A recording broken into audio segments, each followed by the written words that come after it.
So, okay. How did I know Bitcoin was going to crash?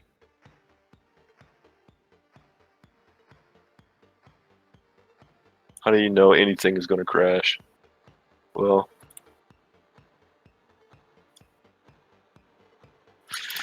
you have trend, right? Trend. The most least understood, simplest concept there is, man. Trend. There's your uptrend, right? How do you know when trend is going to reverse? Well, you have to find the move that produces the high, which you could say was here, 15K. This was right around the time that I got on and was talking to you guys. I think we were like right in here at that time. When was that? Was that January? Yeah, that was the time. So we had just lost the high, and I came on and told you guys, when you lose the high, you crash. And here we are. That's for sure. Maybe you think I'm full of it, and I don't know what I'm talking about, and that's okay. You're entitled to your opinion. The same thing just happened here in the S&P. There's your move to the high. There's your dip that we're experiencing. Maybe that's not good enough. So let's go back and look. Let's look at, I want to show you like the financial crisis, 2008, same concept. There's your move to the high, got below it, there's your crash. Happened in 2000. There's your move to the high, got below it, there's your crash. Same thing. I mean, we talked about tons of different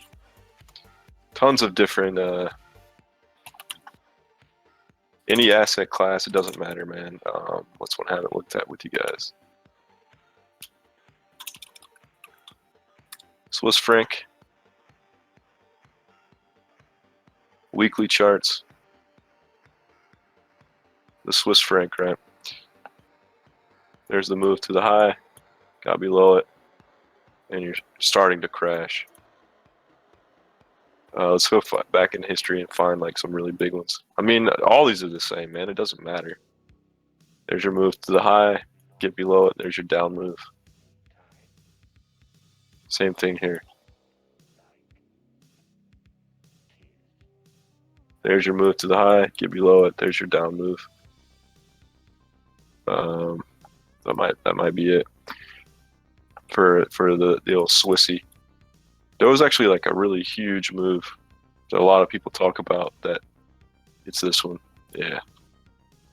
That just crushed people, man. Like people don't realize how big of a move this is in the currency world, or these moves, man. That was back in 1996. Nothing's really changed though, man. The markets all behave the same. Euro, dollar. Same thing right here. I mean, this was back in 1996. There's a move to the high, you get below it, there's your crash. I mean, it doesn't matter what product it is. It doesn't matter. You know, same, and it repeats the same thing. There's your move to the high, you get below it, there's another crash. You know what I mean? This continued move. There's your move to the high. I think this actually didn't work here. Oh wait, did it time out? Am I still on? Yeah, you're I good. can hear you. Oh well, it just timed out. So I just timed out too, actually. Yeah, they actually held it here, which is one of the few times I haven't seen that happen. But I'm almost certain you lost something on a smaller time frame because we're on a monthly chart. But let's see what else, man. You take anything. Pick anything that has crashed. What's Alaskan Airlines, man? That's one. Someone said that's great, but what about the reversal? Yeah, it's the exact opposite. So S&P gaining the low. Here's your low. There's a move that took you to the low. You got above it, and there's your rally. There's your rally. Let's go back and find like the lows of. Here it is, the 2009 low when we crashed. So there's the move that took you to the low. You get above it, and there's your trend change. There's your reversal. no different. Happened back in 2003. I mean, I'll just look at a bunch of different stuff. There's your move to your low, you get above it, and there's your reversal. This was the reversal that led into the 2008 crisis. I mean, it doesn't matter, man. Any stock, NQ, the NASDAQ, same deal. The .com bubble, weekly chart. There's the move to the high. You got below it. There's your crash. It's the same concept, man. And if you want to see it on the reversal, where we got to find the move to the low, there's your move to the low. You got above it right here, and there's your rally. There's your reversal. That's how it works. Same thing here. Back in 2009, there's your crash. There's your low. So here's the move to the low. You get above it here, and then there's your reversal. That's how you know. I mean, anything, man. Oil, we can look at oil. I mean, it does not matter, man. When oil crashed, when it hit 152, when gas was like $5, remember that gas was like $5 a gallon for the average. Swing to the high on the weekly. You actually got two swings there. There's your crash from oil. It went from 152 all the way down to 32. How do you know it's going to reverse? You got to find the move that took you to the low, which is there. Get above it. There's your reversal. It's your trend. That's how you know. So you understand that? I mean, that one thing right there, man, is worth so much money. The move that took you to low and the move that took you to high. That was the big concept. Yeah. Yeah. And that's how you know when it breaks it. If it doesn't hold it, that's you know where it's going next. That's how trend works, all right? Trend. So many people don't get trend. How a trend Too works. many hipsters. Yeah, man. So basically, what we'd be looking for now is a lower low for a reversal. Did I get that correct? Or no, nah, man. Where have you been? So I'm sorry. I'm like delayed behind the stream here. I'll just I see so, like 30 seconds after you actually make a move. Oh, somebody tell me like what's a. I mean, people want to see. People want to see like something like. Okay. GE recently, right? Here's General Electric. Okay. General Electric has crashed, right? It's lost like 60% of its value. All right. And that was 2009, and here we are in 2017, 2018, and we've just been dunking. Okay, so here it is, right? How do you know this is going to happen? Well, there's a lot of ways to tell if you understand like momentum, but the key thing to note is when you see this happen, when you lose the move that takes you to your high, which they did, they lost it right there. It's telling you that you're setting up for a reversal. This is what I've been showing you guys, and that's what you get. So let's talk about Facebook recently. Facebook has been in the news. I showed you guys this one yesterday. The same thing happened yesterday, or this. I showed you guys this the other day. There's your move to your high on your weekly. You got below it. I actually drew the line at 176, and then you start to tank. So they're setting this move up. I mean, you're going to get zigzag moves, but you're going to continue down. It's just how a trend works.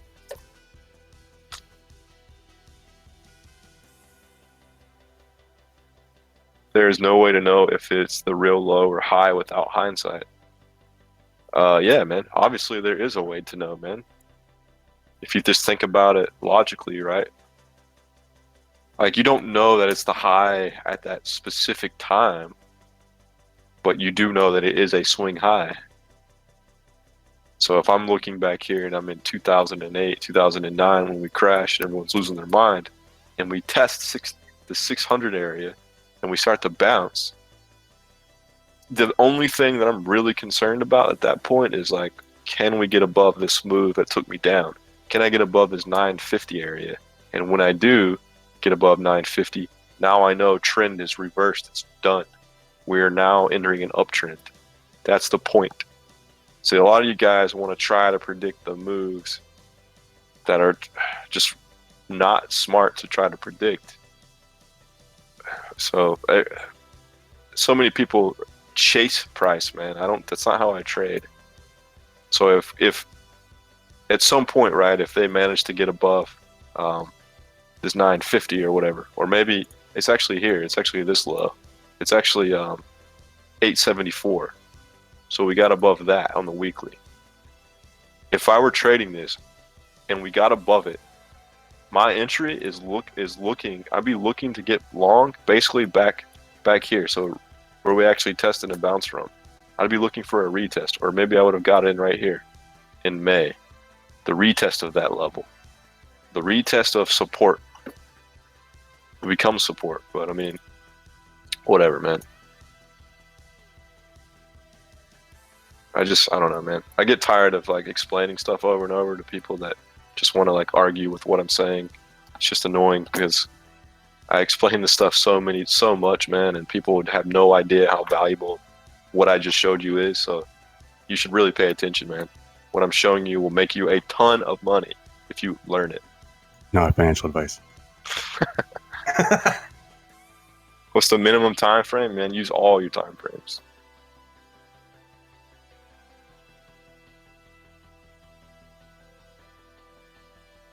Use all your time frames. They all work the same way. I mean, yeah, like as I just said in the chat, like I start my day with a weekly, and I set some levels. And I do so a let's daily, just look, set man. some levels. Let's just look, guys. Here's a 15-minute chart. There's your move to the high. You got below it, and you sell off. It's the same thing. Doesn't matter what time frame you're on. You know, here's a trend down, right? There's your trend down, and like on the 15-minute. Where's the move that took me to the high? Right up here. We got there. I got below it at 20. Call it 27.20, and then you sell off. It's the same thing. It happens over and over again on every time frame. You just got to be able to you got to learn how to put it all together and understand that there are trends within trends. I mean, it's not. Most people make it really, really difficult, man, and it's not. It just. I don't know. I don't know how to get it through people's heads, man. You got to understand how trend works, you know? Like if you notice, like I explained with Bitcoin, because I mean we're talking about crypto here. So Boren's asking that. So when we actually retest 5,600 and don't go lower, will that be a trend reversal? If we hold 56, yes. If we hold it and they do not manage to lose that level, you will probably get a ridiculous move higher. Yes.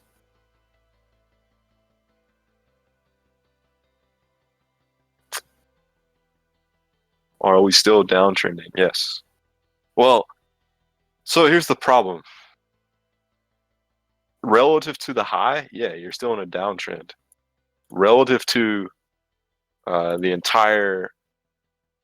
relative to Bitcoin as a whole, you're in an uptrend. If you know when we switch to a log chart, but I mean it's just stupid to think about because you're in an uptrend from 5,000 to 20,000.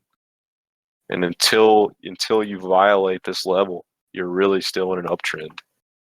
See what I'm saying? But I mean, look what we're talking about. You're talking about a trend from $165. So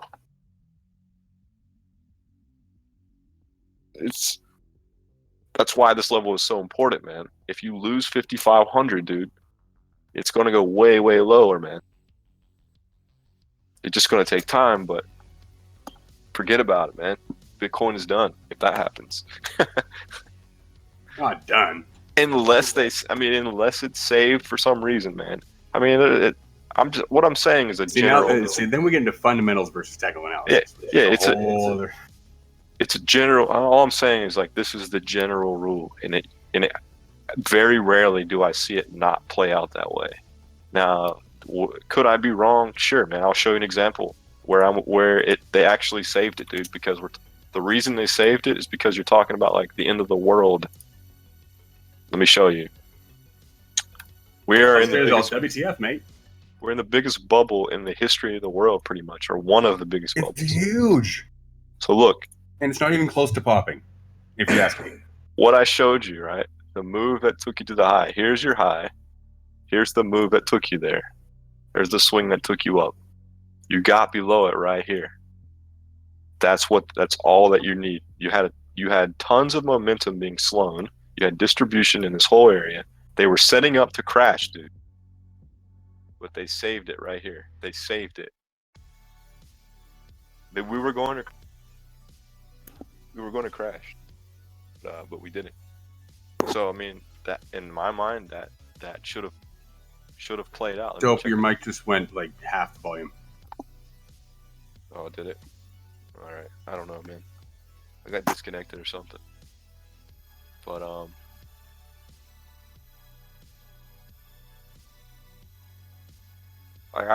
back in 2015, man, I thought we were gonna crash. But you notice the week they held this level though. They managed to hold this monthly. But in my mind, we lost the move that took me up to the high. We lost it.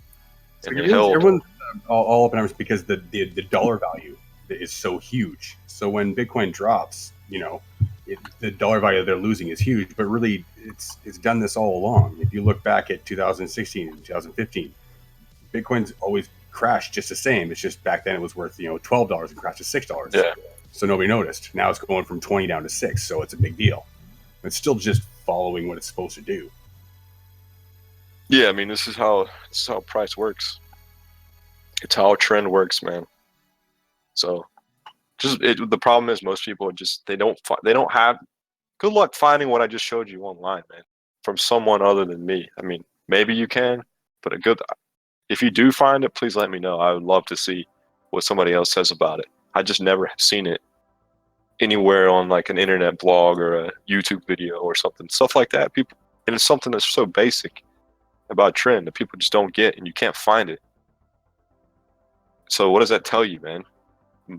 The majority of people don't understand trend, the most basic concept.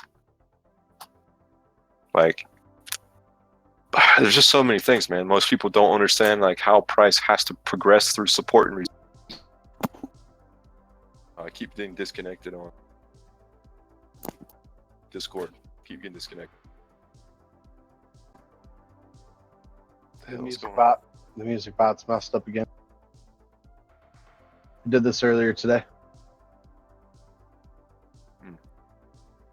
Like I keep turning it down, it comes back.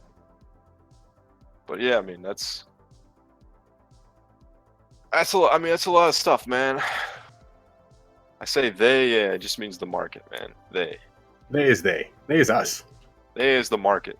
The guys, because I always when I trade, I'm always setting myself apart. I mean, this is how everybody does it, man. It's the market. It's the guys in control of. It's the market makers. It's the guys, the institutions, the guys that have enough money to really move price. I don't think we've even seen a lot of them yet. No, those guys are gone, man. Those guys are gone. Those guys took profit. You could see they took profit up here when we were distributing. There's still a lot of things. All this, it was they got out. All the big players, man. Like you probably still have some that are institutional and they're trading, but the long the guys that have been like holding for a while, a lot of those dudes got out up here. They used this as distribution, this range from like. Well, not just institutional. And okay, so I use this analogy a lot, and I'm not sure some people agree with it and some people don't. But so imagine you were in 2011, 2012, sitting at home mining Bitcoin, etc., spending your day on Reddit and 4chan. You have bags, tens of thousands of Bitcoin sitting beside you, and you're really just a basement-dwelling 4chan troll. And I think there's a lot of big Bitcoin money there that some people don't consider is actually being thrown in this market all the time to just mess with things because that's what they would do. That's what I would do. Yeah, man. Why would you? If I had 10,000 Bitcoin sitting beside me, that I'd be. Yeah, you're a fool, bro. I mean, yeah. I'm not trying to like offend anybody, man, but you're really foolish to be sitting at Bitcoin at 20,000 and you paid, you know, under $100,000 per coin. You're sitting on bags of them. There's bags that people bought them at $1 each. There's people with bags that bought at $1 just sitting on them watching this. Yeah, why would you not lock in some gains, man? Oh, for sure. You think they're not going on Binance every night and just throwing around their bags of Bitcoin for fun? Of course they are. I mean, if it were me and that. No, Warren, that's not what I said. I'd be at the beach. You guys would be a distant memory. Yeah, bro. Crypto world news would not be in my mind if I had bought Bitcoin below $100. Pina None of coladas, you guys. massages every day. Yeah, man. We wouldn't be having this conversation right? Probably not.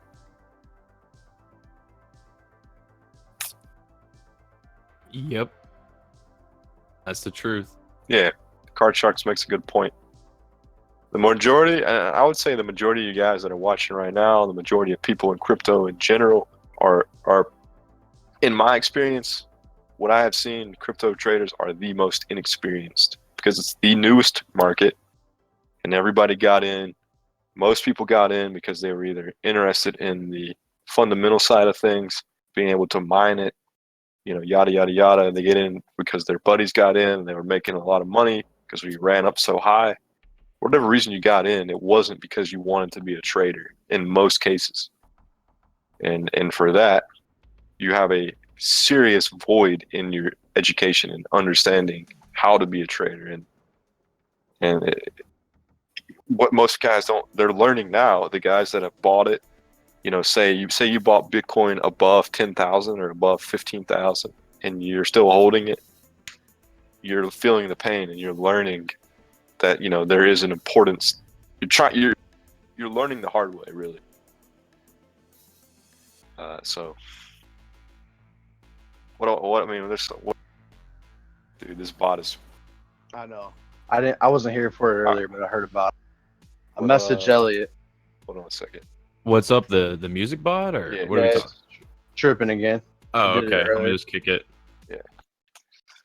Oh, well, that's easy, Yeah, Oh, my thing was going nuts. Yeah. So you guys have been watching the stream. We just talked about.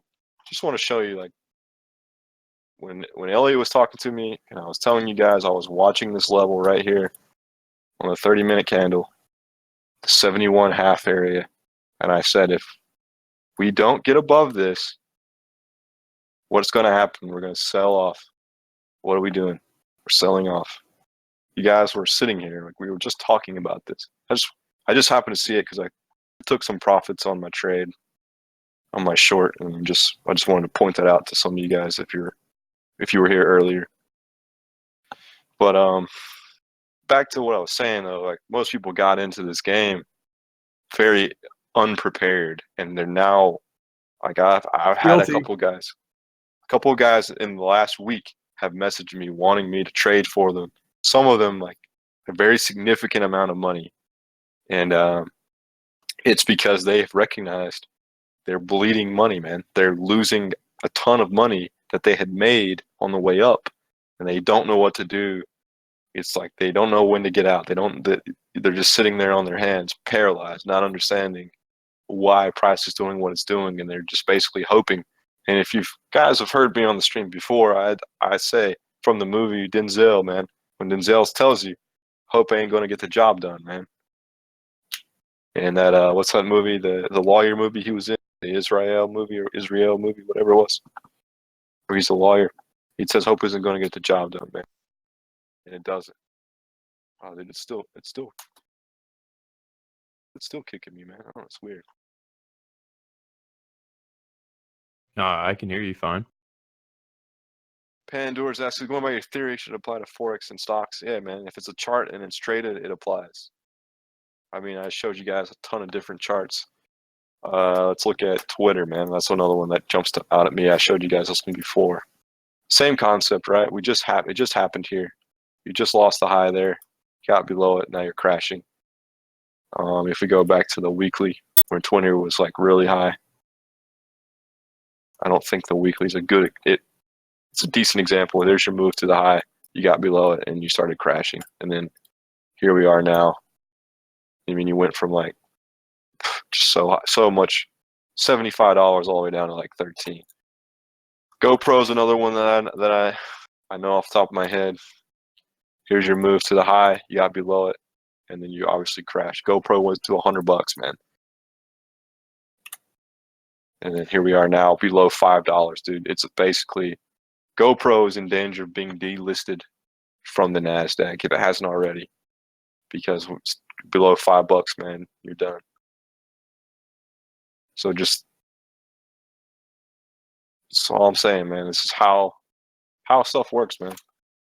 It doesn't matter what the asset is. Doesn't matter. I mean, what's another one? XLF. That's the financial.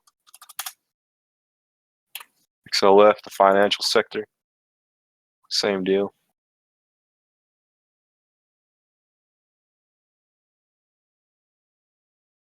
Same deal. Financial sector. The move that took you to the high, there you got below it, crashed. What else? Look at the bonds, man. I don't know the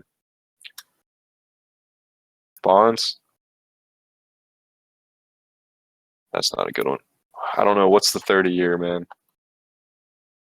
T-bond. Is it US 30 on here? I don't know what the ticker is. Treasury. Here we go. Maybe this. Here's bonds. Okay, let's look at bonds.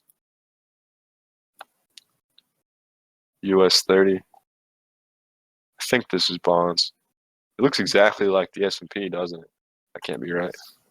TYX. TYX. There you go. Bonds. All right. Here you go. Let me make it easier to go to the weekly just so it's not as dirty. The move that took you to the high was there. You got below it. There's your huge move down. The crash in bonds been happening. Let's see.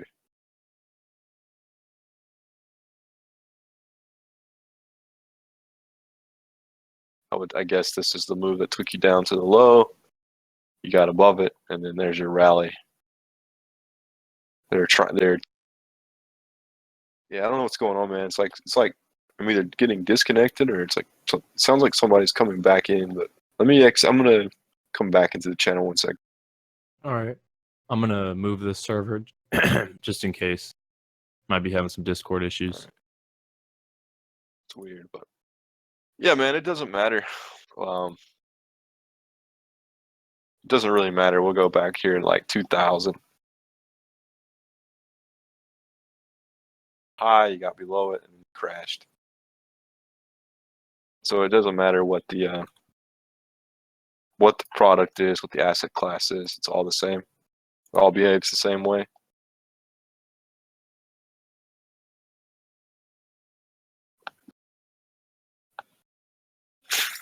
So yeah, the several attempts there will be. Just because you lose the high doesn't mean you're immediately going to drop. You will often get a retracement back up to a level of support that has been lost. For example, like here. This is an example. I think I use this example to explain like false breakouts and why people don't just so much stuff they don't understand, man. But the move to your high and this trend down, you got below it. They attempted to come back, tested it, and then continue lower. May not be the best example, but where you start the start of the move, man. You look at the trend, man. You look at swings. So there are multiple moves, right? You got a trend from there to there. You got a trend from all. You got multiple trends, man. Trends within trends. Trend here, and then these both make up part of a bigger trend all the way up. So you got trend within trend.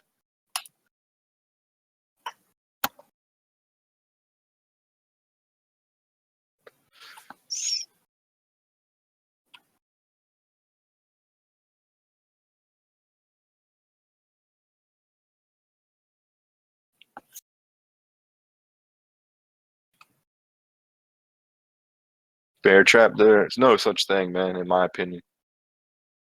No such thing, really. It's more or less people get trapped because they don't understand support and resistance, I think. So, and the reason they don't understand it, I think, is because it's poorly taught on the internet. I remember you mentioning to me one time that most of us crypto traders, we kind of have like the dirty hood rat terminology, like the actual, investors, like institutional investors, aren't using any of these words and signals that we use. Is that correct? Yeah, man. Like the other day, somebody was talking about the Bart Simpson pattern.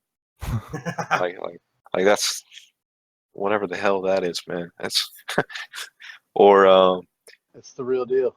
people talk about stop hunts, man. Like that's a thing you hear, but you don't hear professional like Wall Street guys aren't talking about stop hunts, man. You don't hear they will say stuff like they're running stop, like they're gonna run stops. They might say that because there are stops there, but that doesn't. It's not happening because Here's your Bart Simpson. it's not like they're actively trying to go and take your stop because it's there. It's just that you have put the stop in a bad place because you don't understand. You don't understand like how a trend has to progress. That's generally the case. There are algorithms out there, man, but that do these type of things. But I think when you get into that line of thinking, what you're doing is you're making an excuse for why you lost on your trade. And instead of trying to understand the real reason you lost, you're looking for an outside source to say, oh, well, they did this, or somebody was against me. Those are all like bad ways to think. And if you have that mentality, I would suggest fixing it if you want to become a better trader. It's just there's just no way around it, man. Like I tell everybody, man, I can tell you anything about where price I think it might go, and I'll always preface it with, I don't know. I don't really know. I'm making an educated guess, and I'm willing to put some risk on the line on that guess. But I could be wrong, and I am wrong. I mean, I'm wrong plenty. Oh, clip that. So the Or the idea, point right, proper is tools. if I say something or somebody else on here says something, man, and you take that trade, that's on you. That's your responsibility. It's not anybody else's. And that's a big part of trading, man, is taking responsibility and dealing with the losses when they come. Because no matter what you're trading, man, no matter what it is, as soon as you enter into a position, it is going to be red. It might be red for only a split second, but you are going to have every single trade you make will start out as a loser just because of the spread and just because of how market makers work. They have to take a profit to make the market. So you're always going to be getting a bad fill to some degree, and you're always going to start red. So it's what I'm telling you guys is losing is built in. It's part of the game from the get-go, from the beginning. As soon as you press the button, you're losing. Now, that doesn't mean that trade is going to be a failure every time. Obviously not. But the point that you should take from that is that it's part of it. You're going to lose. So how do you deal with losses? And most people, that's a big thing for them. They struggle to deal with a bad trade. Like they can't accept the fact that they're wrong. And the reason why, man, is because, well, I think one of the reasons why is because you're conditioned to think that way from the time you're a baby. Like as you're growing up, you're getting constantly rewarded for doing good things, and things that are painful, your brain is telling you this is bad. Like if you touch a stove and it's hot, it's painful. You don't want to feel that pain. It's bad. You don't want to do that. You don't want to accept it. It's done. Like when you go through grade school, you get rewarded when you make good grades, and when you don't do well on the test and you're wrong, you get punished, right? You get a bad grade, right? But in trading, you have to take responsibility for yourself. You don't have anyone there telling you that you're wrong. You don't have anyone there telling you that, no, you missed that answer. It's incorrect. You have to tell yourself that.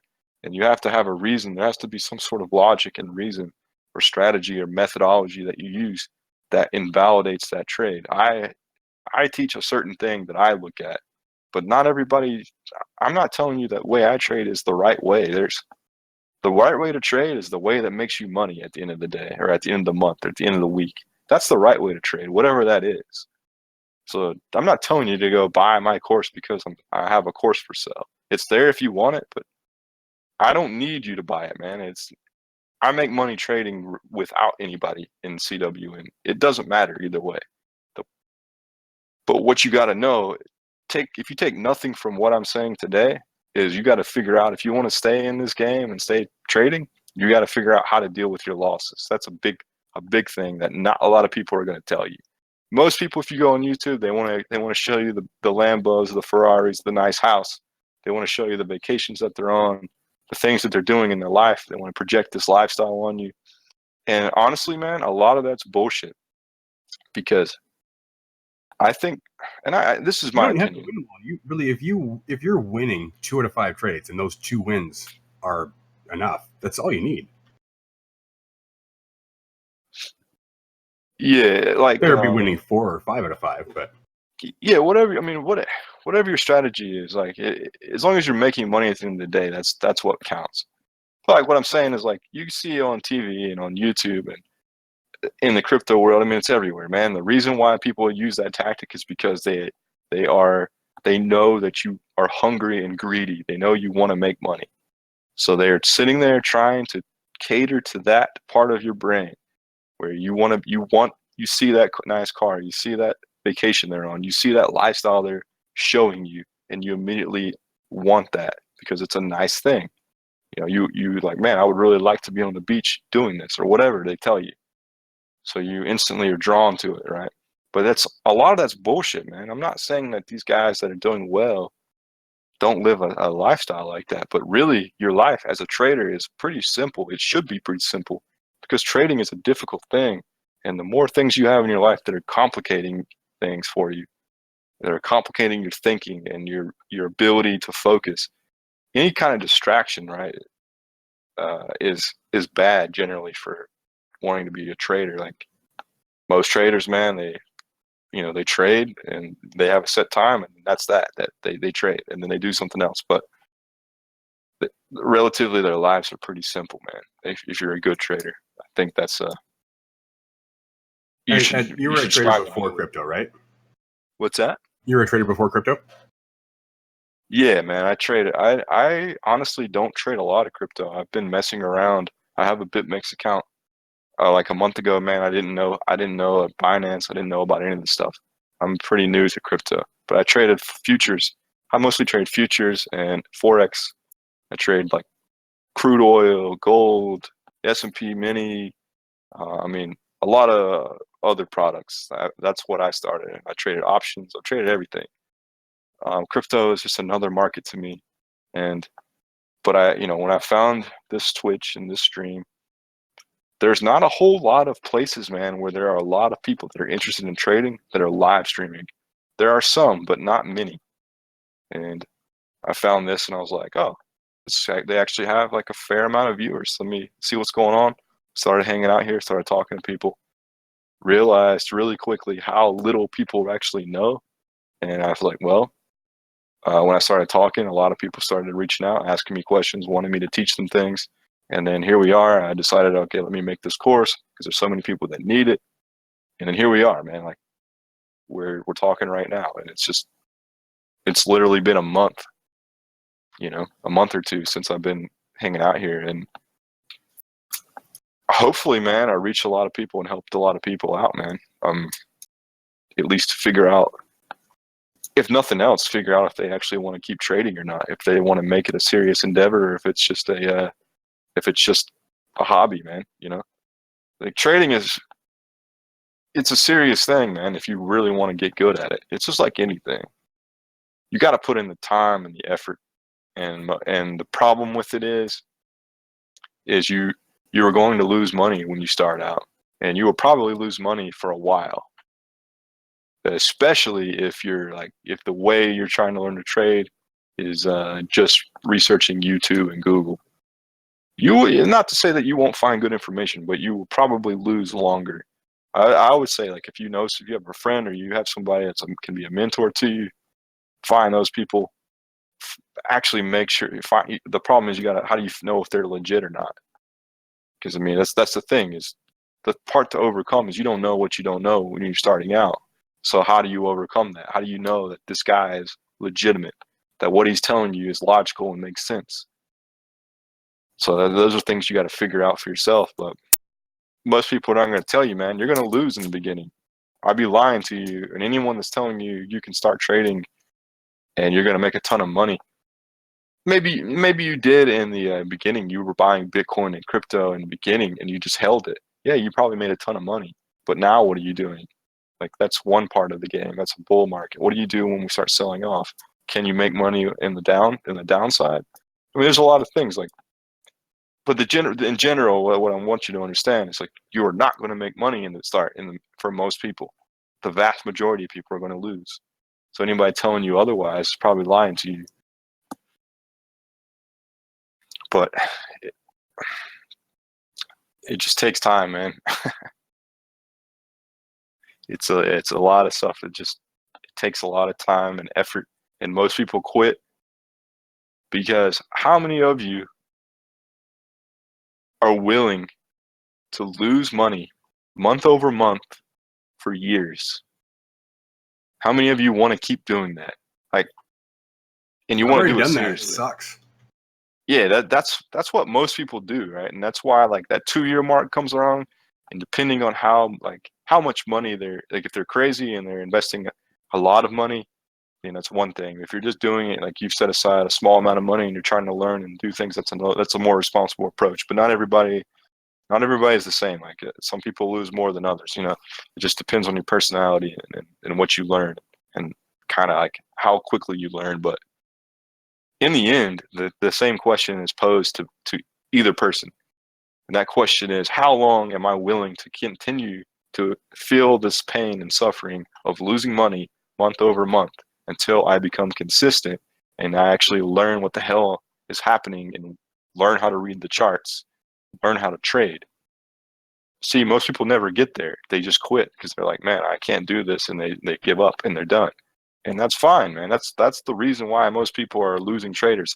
That's why that statistic is there. They never get the right information, or they quit before they get it. You know, they can't deal with the psychological pain of losing month over month, year over year. So what do?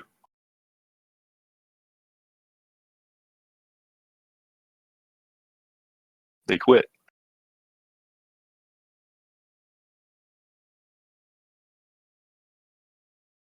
So yeah, man. I mean,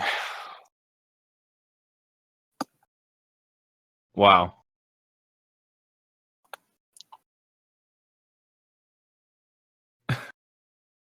I think everyone is sort of sitting back in their chairs right now. Hopefully, they've got a page full of notes and a tear in their eye at this point. man, I'm just being real with you. I'm just telling you Yeah, the truth. no, you are. You're being 100%. And I think a lot of people here, myself included, need to hear things like this. Yeah.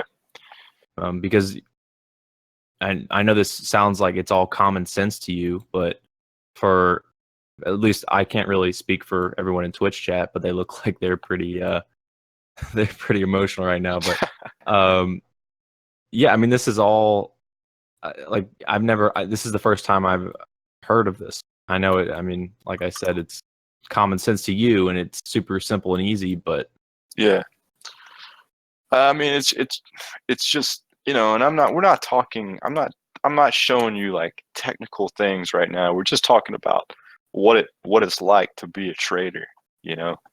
Like what you go through in the beginning. And so, I mean, man, maybe people tell you about it. I don't know. I haven't done a lot of research like what other people are talking about on YouTube and in Google or wherever. I mean, maybe people are being real and telling you about it, but I know there are a lot of people that aren't being real with you, and they're telling you, man, I just got this Lambo. They're showing you the Ty Lopez rented house. Man, I'm in my backyard. I'm Ty Lopez. Not to say Ty Lopez is not successful. I don't know. I'm just saying, like, I think he got caught for renting a house or something and saying it was his or whatever. I don't know.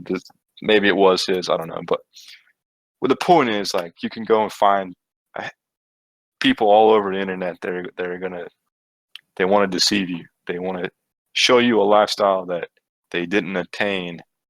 They might live that lifestyle, but it didn't come from what they're telling you it came from.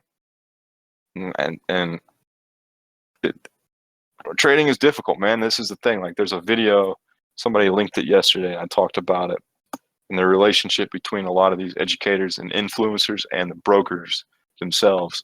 And they have deals where the brokers, the educators funnel in new clients to the brokers, because the rule is, the saying goes, it's 90% of traders lose 90% of their account in the first 90 days. And the brokers know that. They've done the analytics on it. They can see, who their client, their target is. They see like how long the turnaround on that, how long the people are going to stick around. And it's 3 months usually. And most people, they said the brokers know they got about 3 months to try to make as much money from you as they can. So what do? So that means that they have a really high turnover rate for their business. It's a really high turnover. So what do? They have to hire people that are influencers or that are educators. And these people are funneling new clients to the brokers saying, they get guys that are new. So crypto would be a great example. They come in and say, hey, I know you don't know anything about trading, but here's all you need to know. And here, use this broker. And when you sign up to that broker, the broker's going to pay me, but they don't tell you that. And the broker will proceed to take your money because you're ill-witted and you're just ignorant to trading and you don't know anything. And not only that, but the educators are teaching you bad habits that are beneficial to the broker. Stuff like that happens. It happens, man, all the time, every day. So, I mostly talk about how bad a lot of these brokers are. Like, I think a lot of them are terrible. Like, I honestly hate BitMEX. I think it's a terrible broker. But I mean, there's not a lot of options that you can use, and I know a lot of you guys use it, and I've been using it to kind of show you what's possible and what I'm doing. But honestly, I would say stay away from it if you can find another avenue to take. Binance, I would probably stay away from that. Anything I can't have multi-directional trades on, I don't want to be involved in anything. There's just so many things that are bad about it. But yeah, Anton Krill, that one. Yeah, Mox. Mox says that's the one. He's explaining like how brokers work and how influencers and educators, their relationships. Exactly. There's a video on that. Yeah. And the thing is, man, it's in my mind, maybe it doesn't make sense financially for the brokerages, but for me, if I'm a broker and I'm collecting commissions, I want you to trade as much as possible, but I also want you to be around and stay in the game for as long as possible. So I would want to provide you with as much education to make you a better trader so that you can continue to trade if I'm a broker. But that's not the road they take. And maybe they've done the math and they have figured out that it's just not, it costs them too much to do that. So I don't know. But that's the general rules. 90 days, most people lose all their money. And a lot of it's a couple of different things, man. The biggest thing is they just don't know like how to analyze the chart properly. 2, they take really big position sizes relative to their account. And 3, they don't know how to cut trades and take responsibility for a loss. Those 3 things, man, if you can figure out those things, you can be successful. But those are 3 tasks that are pretty tough to master. And any one of them can cost you a lot of money. So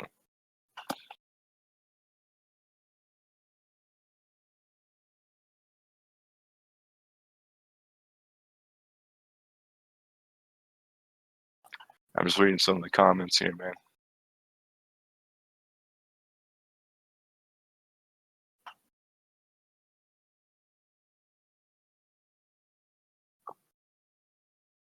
Yeah, Holy Prime's talking about long-term traders or investors. Yeah. Yeah, that's true. As fuck. What's up?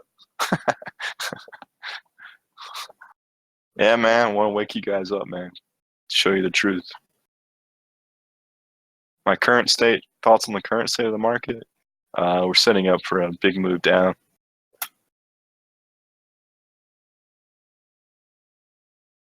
Anyone doubting doesn't understand. I mean, maybe, man. Wall Casino below 5.5. Yeah, man. If Bitcoin closes below 5.5, I mean, I could be wrong, man, but in general, it's a really bad sign. Really bad sign.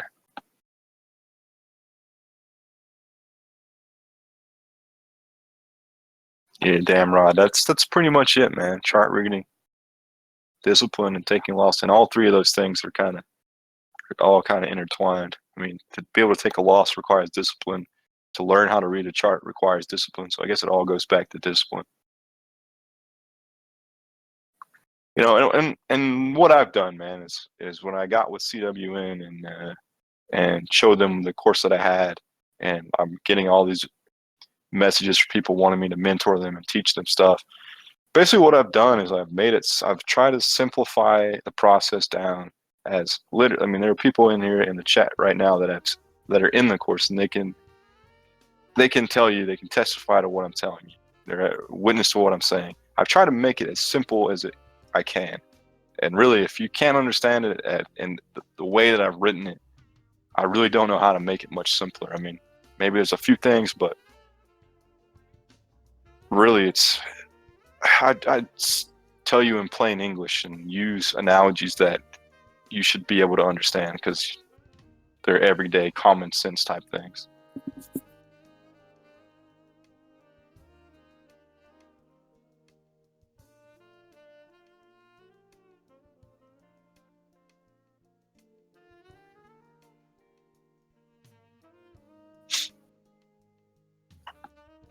Hey, Dope, if you got a second, do you mind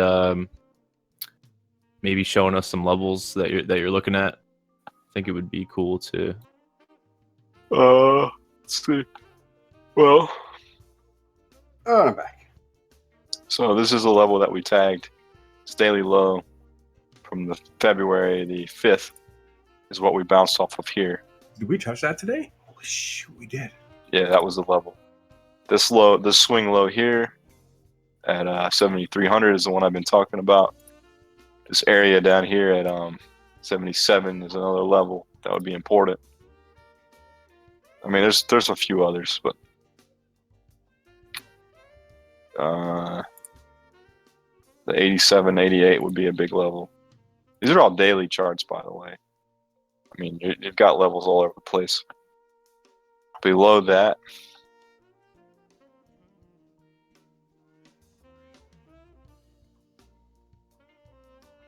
that 49 will be a big level, and then again, the really key thing is this low here.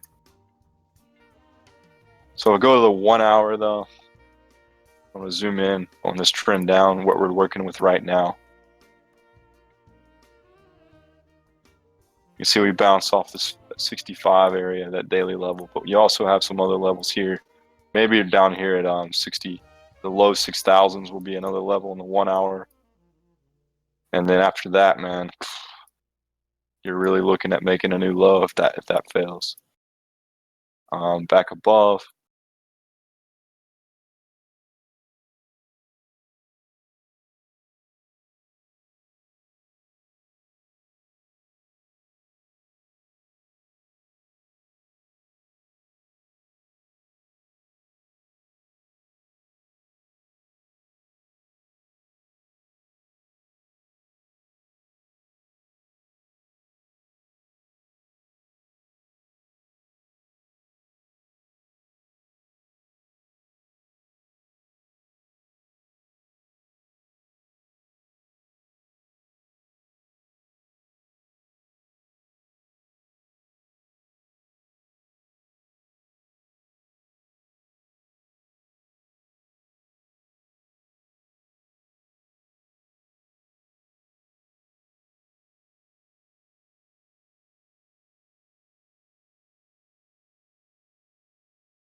understand it.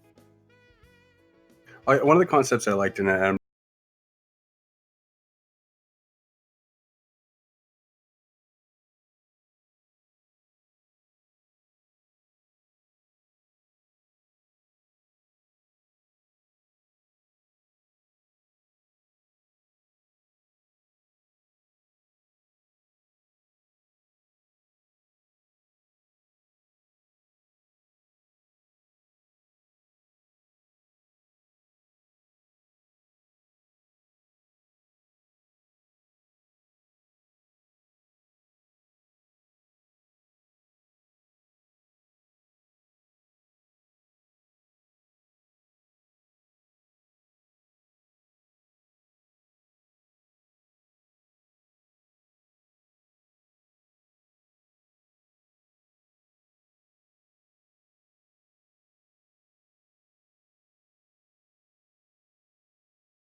Patterns? You're asking about patterns?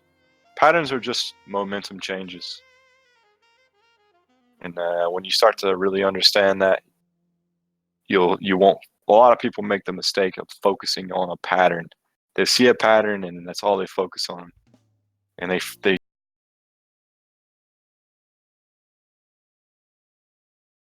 forms. Most people don't know why it forms. Yeah, I don't use any God mode. I don't use any fundamental analysis per se. I just trade the charts, man.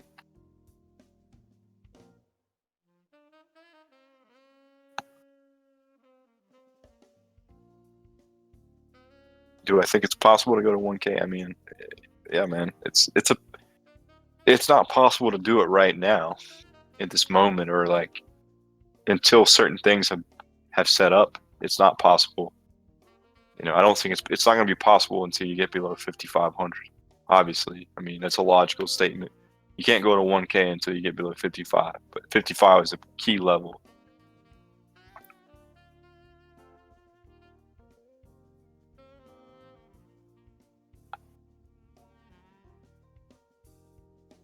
Yeah, what happens to the miners? I don't know, man. That's a fundamental question that, I had a conversation with Oven, Easy, if you're still here, the other day. We were talking about Bitcoin Cash, and I told him, I was like, I'm pretty sure it's going to go below 700. I think we were at like about 1,000 when we talked, and he thought that was he was kind of on taking he was not really arguing with me, but his position that it wasn't going to, and it did. I actually sent him a chart. I haven't heard from him. I'm curious to see what he says. I haven't heard from him in a couple days either. Dope. But yeah, here's a chart I had drawn a while back. We lost the high. I showed him. I was like, we lost the high. We're going to set up and go lower. There's your first target.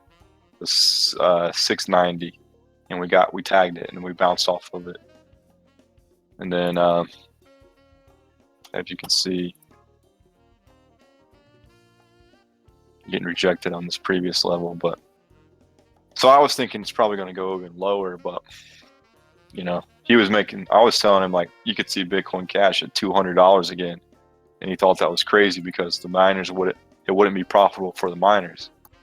But at the same time, he was saying like 700 would probably not be a really strong profit area. I'm not sure what the math says, but essentially that's what would happen, right?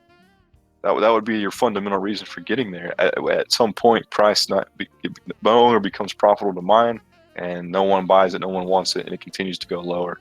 You know, it creates fees that are way higher. Nobody wants to trade it, no one wants to use it, and the currency dies. Currently, I'd have to spend $7.28 a day in electricity to mine $2.67 in profit. Right now? Yep. So it's not worth Per it. day. Yeah. So at that point, I mean, there you go. Right now, it's not profitable to mine Bitcoin Cash. Is that what you're saying? Well, you'd make $2.67 profit. So it's still profitable. Yeah, you'd make 33% of what you spent in electricity. I mean, you'd be paying for the electricity. Yeah. And so it'd take 974 days or $974 in a year. Okay. So. And difficulty's most likely going to go up unless people are unplugging real fast.